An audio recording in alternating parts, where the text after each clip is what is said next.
Picture this. You're standing in a room filled with mirrors. Every surface reflects back at you. Your face, your clothes, your posture. But here's the terrifying part. None of the reflections show the same person. One mirror displays you nodding in agreement with something you haven't heard. It shows you angry at an opinion you don't remember forming. A third reveals you repeating words that aren't yours, defending beliefs you never consciously chose. And in that moment of recognition, a single question shatters everything. Who is actually doing the thinking? But what if I told you that most of what you call thinking is nothing more than an elaborate performance, a sophisticated echo chamber where borrowed ideas bounce off the walls of your consciousness, mistaking reverberation for a revelation? Alan Watts once said something that should unsettle every person who hears it. We do not come into this world. We come out of it as leaves from a tree. Think about the implications. You're not separate from the forces shaping you. You're not an independent observer of reality making rational choices from some elevated throne of consciousness. You're the product, the output of every algorithm you've scrolled through, every talking head you've absorbed, every tribal identity you've clung to for psychological safety. The tree of collective thinking doesn't just surround you, it has grown through you, its roots deep in the soil of your unexamined beliefs. But here's where it gets darker, more urgent, more absolutely critical that you understand what's happening. This isn't happening to other people. This is happening to you, right now. Even as you process these words, there's a war being waged for your attention, your beliefs, your very capacity to discern truth from manufactured consensus. And the most insidious part, the battlefield is invisible because the weapon isn't a sword or a gun. It's comfort, it's convenience, it's the narcotic sweetness of never having to sit with uncertainty. In his groundbreaking work, The Wisdom of Insecurity, Watts identified the core trap of modern existence. We have no present. Our consciousness is almost completely preoccupied with memory and expectation. Read that again. You have no present. You're not actually here experiencing reality as it unfolds. You're trapped in a mental prison of past conditioning and future anxiety, frantically scanning for patterns that confirm what you already believe, desperately avoiding anything that might crack the fragile shell of certainty you've constructed around yourself. And what happens when billions of people simultaneously lose the capacity for genuine thought? What happens when collective stupidity, not as an insult but as a precise philosophical diagnosis, becomes the default setting of human consciousness? What happens when thinking, real thinking, the kind that questions, probes, and risks being wrong, becomes so rare that it's viewed as antisocial, dangerous, even pathological? You get exactly what we have now: a civilization of sleepwalkers who believe they're awake, a society that confuses information consumption with knowledge, a species that has mastered the technology of communication but forgotten the art of contemplation. We've built towers of Babel out of data while the foundation of wisdom crumbles beneath our feet. But now you must watch until the very end. There's something even more profound waiting for you. Beyond this diagnosis lies a revelation so potent it has the power to snap you out of the trance. Because they're just about what we've lost. It's about why we're afraid to find it again. It's about the psychological structure that makes us prefer comfortable delusion over uncomfortable truth. And once you see it, once you truly understand the mechanism of your own mental imprisonment, you cannot unsee it. So I'm asking you now, before we go deeper, before we expose the invisible architecture of collective stupidity and reveal the path back to genuine thinking, I'm asking you to make a choice. You can click away right now, return to the scrolling, the reacting, the endless loop of borrowed thoughts bouncing around your skull. Or you can stay. You can endure the discomfort of seeing yourself clearly. You can discover what it means to think again, perhaps for the first time. If you choose to stay, like this video now, not as a gesture of agreement, but as an act of defiance against the forces that want you mentally asleep. Hear it with someone who still believes thinking matters. Subscribe to this channel because what comes next will challenge everything you assume about your own mind. And buckle up because we're about to descend into the depths of how we got here. And it's far more disturbing than you imagine. The question isn't whether you can think, the question is, are you willing to discover that you haven't been? Here's what nobody tells you about the self you call I. It doesn't exist. At least, not in the way you think it does. Alan Watts spent decades trying to communicate this singular, devastating insight, that what you experience as your innermost identity, your autonomous self making free choices, is actually a social construct, a symbol without physical reality, a phantom manufactured by language and culture, and repeated so many times you've mistaken the echo for the voice. In the book, On the Taboo Against Knowing Who You Are, Watts wrote that most of us suffer from a hallucination, experiencing ourselves as separate centers of feeling and action, bounded by physical bodies that confront an external world. Think about that word, hallucination, not metaphor, not exaggeration, hallucination. You are walking around convinced that there's a little executive sitting inside your skull, pulling levers, making decisions, thinking thoughts. But this you that you're so certain about, it's a story. A very convincing story, but a story nonetheless. Carl Jung understood this from a different angle. He recognized that what we call the ego, this sense of I, is actually constructed largely in opposition to what we reject about ourselves. The shadow, as Jung defined it, is the unconscious aspect of the personality that doesn't correspond with the ego ideal, leading the ego to resist and project it. You're not building an authentic self, you're building a persona, a mask, by systematically denying everything that threatens your psychological safety. And the more you deny, the more rigid the mask becomes until you've forgotten there's a face underneath it all. But here's the mechanism that traps you. Society demands that you be an individual while simultaneously providing you with every single component of that individuality.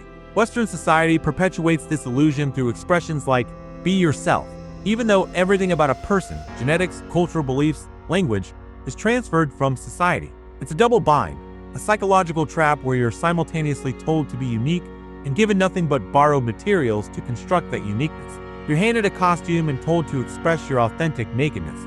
Watts described this state as being a genuine fake, playing a temporary role with your own tacit consent, like a hypnotized person who is basically willing to be hypnotized. Read that again. You are willing to be controlled, not because you're weak, but because the alternative, facing the groundlessness of existence without the comforting illusion of a separate, permanent self, is terrifying beyond measure. This is why critical thinking has vanished, because thinking, real thinking, threatens the entire edifice. When you begin to question deeply, you inevitably question the questioner. And when you question the questioner, the whole house of cards starts to tremble. Who is doing the thinking? Who is the thinker? Where does my thought begin and their programming end? These questions are existentially destabilizing, and so we avoid them. We choose comfortable delusion over uncomfortable truth. Jung saw this avoidance manifesting in what he called projection, the unconscious act of attributing our own rejected qualities to others. Jung wrote that when a person learns to deal with their own shadow, they have done something real for the world, shouldering at least part of the gigantic, unsolved social problems of our day. Translation: collective stupidity is, at its core, collective shadow. It's millions of people simultaneously refusing to acknowledge their own unconscious programming, their own borrowed beliefs, their own manufactured identities, and instead pointing fingers outward, blaming them, attacking the other side, constructing enemies to avoid the confrontation with internal emptiness. The educational system calms this by training you from childhood to identify with your performance. You are your grades. You are your achievements. You are what you produce, what you consume, what you display. The attitudes, language, and practices of society become a distorted mirror reflecting back a fragmented image of your being, and you mistake that reflection for reality. You become what Watts called skin-encapsulated egos, isolated islands of consciousness convinced of their separation from the ocean. But, and let me be absolutely clear about this, you didn't choose this. This conditioning happened to you before you had the cognitive capacity to consent. It was woven into you through language, through the very structure of subject-verb-object sentences that create the illusion of an actor separate from action. The sense of I and its separateness from the universe is so deeply rooted in the infrastructure of language that it seems almost inescapable. Almost. Because there's a crack in the prison. And if you're watching this video, if you've made it this far, you're already standing in that crack. The question is, are you willing to push through? Remember to like this video, not because we need validation, but because this message needs to reach others still trapped in the comfortable consensus. Share it with someone who's ready to wake up. Subscribe to this channel because what's coming next will expose exactly how this programming manifests in your daily life and why the consequences of remaining asleep are more catastrophic than you imagine. The trap is set. The question is, can you see the bars? The consequences are not abstract. When you lose the ability to think outside the confines of your curated reality, you lose the ability to solve problems that don't fit within that reality. You become like the person Watts described, who can only see objects as distant or near based on blurriness, never adjusting even when confronted with contradictory evidence. You preserve your cognitive bias at all costs because changing it would require psychological discomfort. The admission that you might have been wrong, that your tribe might be mistaken, but the certainty you've clung to is nothing but comfortable delusion. And here's the darkest part. The process is self-reinforcing. Social media platforms curate news feeds that reinforce existing beliefs and isolate users from opposing viewpoints. You think you're exploring diverse perspectives, but you're actually trapped in an echo chamber so sophisticated it's invisible. The walls are made of engagement metrics, dopamine hits, and the psychological reward of having your worldview validated 1,000 times a day. But it gets worse, because collective stupidity isn't just about individuals making poor decisions. It's about entire societies losing the capacity to process complexity.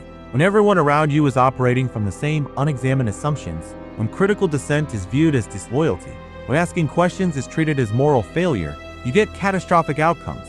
Historical examples include the Bay of Pigs invasion, where groupthink and confirmation bias combine to produce disastrous military decisions. Think about what this means for your life right now. How many of your beliefs did you actively choose versus passively absorb? How many of your opinions are actually yours versus echoes of your information diet? When was the last time you genuinely changed your mind about something important because you encountered evidence that challenged you? If you can't remember, you're already trapped. Not in a conspiracy. Conspiracies require intention. You're trapped in a system that did conspire because it's automated. The algorithm doesn't care about truth. It cares about engagement. And engagement is maximized through emotional arousal, tribal affirmation, and the constant reinforcement of pre-existing biases. This is why liking this video matters. Not for our metrics, but because the algorithm needs to know that content challenging groupthink deserves distribution. Share it because someone in your network is still capable of being reached. Subscribe because what's coming in the next sections will give you the tools to break free, but only if you're willing to use them. You are living in a manufactured consensus. The question is, can you see the manufacturing process? Can you trace the invisible threads connecting your thoughts back to their source? Or have you become so identified with the programming that questioning it feels like questioning yourself? So how do you escape? How do you break free from a trap you can't see, constructed from beliefs you didn't consciously choose, reinforced by systems you depend on? The answer is both simple and devastatingly difficult. You must learn to see without believing. Alan Watts called this the art of non-attachment to views. He recognized that life exists only in this present moment, infinite and eternal. Yet, we spend our entire existence anywhere but here, lost in memory, anxious about the future, trapped in conceptual prisons of our own making. The breakthrough comes when you realize that your thoughts are not you, your beliefs are not you, your carefully curated identity is not you. The brain can only function properly when consciousness, the basic mind that knows reality rather than ideas about reality. It doesn't know the future. It doesn't cling to the past. It simply perceives what is, right now, without the distorting filter of ideology, tribal identity, or ego protection. But here's where it gets radical. Nietzsche understood that no creature can escape its own perspective. No being can stand outside its own cognitive capabilities and interests. Knowledge can never be pure, because perspective is inescapable. So the solution is to multiply perspectives, to deliberately seek out viewpoints that contradict your own. Not to attack them, but to inhabit them temporarily, to understand them from the inside. Nietzsche revealed how objectivity might be achieved through resolute reversals of familiar perspectives and valuations. Think about that. Objectivity doesn't come from eliminating bias. It comes from accumulating so many different biases that you begin to see the structure of bias itself.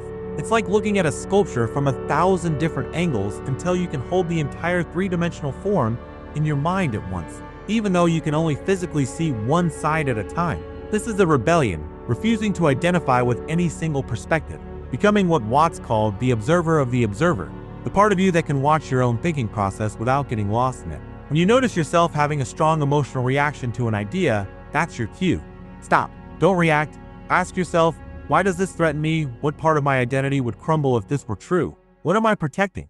The practice is deceptively simple, but psychologically brutal. Watts emphasized that consciousness is not about reaching a goal or finding a final answer, but embracing the mystery and seeing the understanding as a journey rather than a destination. This means giving up the comfort of certainty. It means accepting that you might be wrong about things you've staked your entire identity on. It means tolerating the anxiety of not knowing. Start small. Pick one belief you hold strongly, something political, moral, philosophical. Now, actively seek out the most intelligent, articulate person who disagrees with you. Not a caricature, not a straw man, the best version of the opposing view. Read their actual words. Listen to their actual arguments. And here's the hard part. Try to understand why an intelligent, sincere person might hold that view. What would you have to value? What experiences would you need? What would you have to see as most important? This doesn't mean you have to agree. It means you have to develop what Nietzsche called intellectual conscience, the courage to honestly engage with ideas that challenge you, even when it's uncomfortable, especially when it's uncomfortable. Another practice, Focus awareness on the breath as an anchor, bringing attention into the present moment, gently returning when the mind wanders without self-judgment. This trains you to notice when you're thinking versus when you're reacting. Most people never develop this distinction. They think their immediate emotional response is thinking. It's not.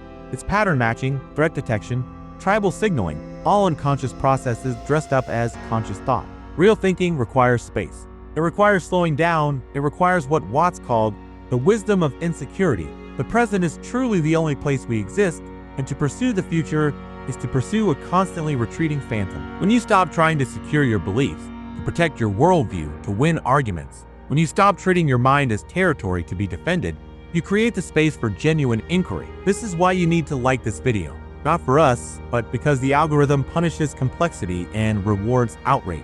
Sharing this is an act of rebellion against systems designed to keep you fragmented. Subscribe because what's coming next will reveal the deepest truth. Why this matters not just for you, but for the survival of consciousness itself. The rebellion isn't loud. It isn't visible. It happens in a quiet moment when you choose curiosity over certainty. When you prioritize truth over comfort. When you risk being wrong in order to become more right. This is the path of the genuine thinker in an age of manufactured consensus. And once you start walking it, you can never go back to sleep. And now we arrive at the threshold, the place where everything converges, where all of the layers of illusion peel away to reveal something so obvious, so utterly simple, that its recognition feels like waking from a lifelong dream. Here is the final truth, the one that changes everything. You are its local manifestation, like a wave believing itself separate from the ocean. As Watts put it, you are a function of what the whole universe is doing in the same way that a wave is a function of what the whole ocean is doing. Think about what this means. Your blood circulating, your neurons firing, your breath moving. These aren't isolated biological processes happening inside a separate container called you. They are continuous with the rotation of planets, the fusion of stars, the expansion of space itself. The same energy that exploded in the Big Bang is reading these words right now. You didn't come into this world as a stranger. You came out of it like leaves from a tree. This is why the disappearance of critical thinking is so catastrophic. Because when you lose the ability to think, you lose the ability to think, you lose the ability to recognize this fundamental truth. You remain trapped in the hallucination of separation, believing you're a fragile, isolated ego desperately trying to survive in a hostile universe. And from that misperception, all suffering flows. In the book, On the Taboo Against Knowing Who You Are, Watts argued that the prevalent sensation of oneself as a separate ego enclosed in a bag of skin is a hallucination which accords neither with Western science nor with the experimental philosophy religions of the East. Western science confirms this. You are not a solid, permanent thing. You are a dynamic process, a pattern of energy temporarily stable enough to recognize itself before dissolving back into the cosmic flux. But here's the radical implication. If you are the universe experiencing its own mystery through your nervous system, this doesn't mean everything is fine or nothing matters. It means that separation is the root illusion, and every act of genuine thinking brings you closer to recognizing interconnectedness. When you truly understand this, not intellectually but experientially, the whole game changes. You stop defending your ideas because you realize there is no separate you to defend.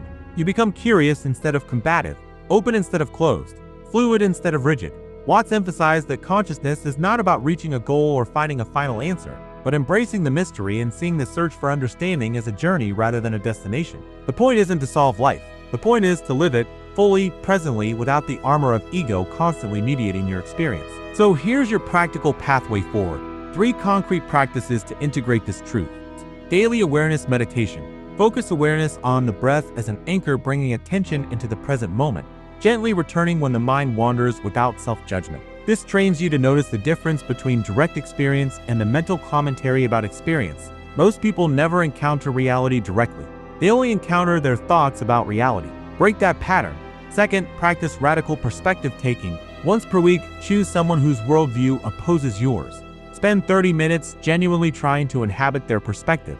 Not to mock it, not to debunk it, but to understand what would need to be true for you to see the world that way. This dissolves the hardened boundaries of tribal identity and reveals the fluid nature of belief itself. Third, question your certainties. Every time you feel absolutely certain about something, pause. Ask, what would I have to be wrong about for this certainty to crumble? As Watts noted, we seldom realize, for example, that our most private thoughts and emotions are not our own.